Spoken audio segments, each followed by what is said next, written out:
ওর মামা তুই ওই পাশে যাই একবার 2 রান লাগবে আরেকটা সাইড মারলি হয় আরেকটা সাইড মারতে না দিলি তো এই সাইড দিয়ে ঠান্ডা করে দিল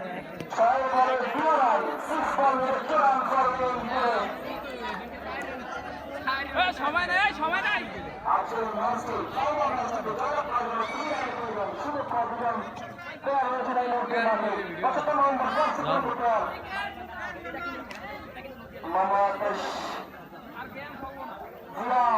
এই 2 রান লাগে এই শর্ট ক্রিজ খেলা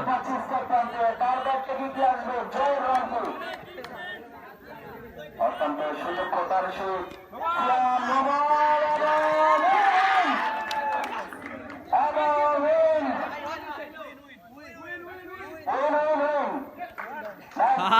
টেলিভিশনে নাই